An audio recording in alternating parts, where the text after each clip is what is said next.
C'est un mardi soir ordinaire. Vous rentrez chez vous après le travail, assis dans le trafic habituel de l'heure de pointe. La journée a été rude au travail. Vous avez hâte de rentrer chez vous, de vous installer confortablement et de regarder enfin cet épisode. C'est tout. Avez-vous parfois l'impression que la vie vous échappe, que le temps se confond avec la réalité? Quand nous étions enfants, le temps nous paraissait infini, comme si nous en avions trop. Vous serez coincé dans les embouteillages en vous demandant « Où sont passées ces 10 dernières années ?» Ne gâchez pas votre vie comme ça, car on ne sait jamais. Aujourd'hui pourrait être ce jour. Nous avons tous une durée limitée sur Terre et ne pouvons pas nous permettre de la gaspiller. Tout le monde le sait, mais personne ne sait où les 5 dernières années se sont écoulées. Voici comment éviter de gaspiller votre vie. Pendant notre enfance, nous avions l'impression d'avoir un temps illimité, que chaque jour passait si lentement. Mais en vieillissant, le temps passe plus vite que jamais.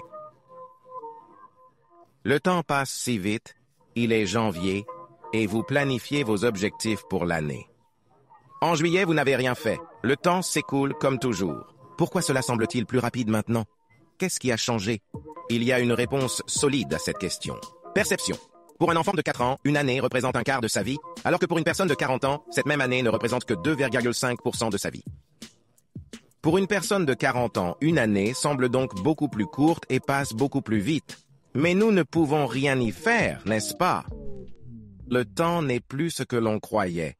Nous ne suivons pas passivement le cours du temps, mais le cerveau le construit activement. David Eagleman, un neuroscientifique, a développé une théorie singulière sur la perception du temps au cours de la dernière décennie. Le temps n'est pas une expérience subjective. Notre perception du temps dépend de notre cerveau. Le rythme n'est pas fixe. Par exemple, si vous avez déjà été dans une mauvaise situation et que le temps ralentit alors que tout semble aller au ralenti, c'est en fait le temps qui ralentit pour vous. Que pouvons-nous faire de ces informations? La nouveauté est la raison pour laquelle votre enfance a semblé durer éternellement, comme une vie différente. Quand nous étions jeunes, tout était nouveau pour nous. Maintenant, notre vie quotidienne est devenue routinière, ce qui n'est pas si mal. Ils ont perdu leur caractère novateur, ce qui explique l'impression d'un grand flou.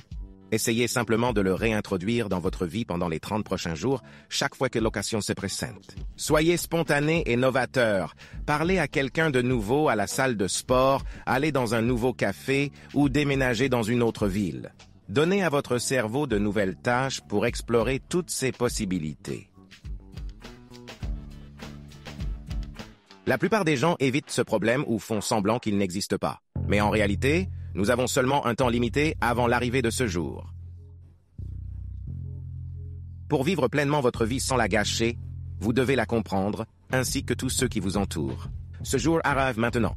Ce jour pourrait être l'année prochaine ou la semaine prochaine. Personne ne le sait. Avec le temps qu'il vous reste, essayez de prendre des décisions en gardant cela à l'esprit. Vivez chaque jour comme si c'était le dernier. Cela semble évident et exagéré, mais le faites-vous? Si c'était le cas, vous ne regarderiez certainement pas une vidéo sur la perte de temps.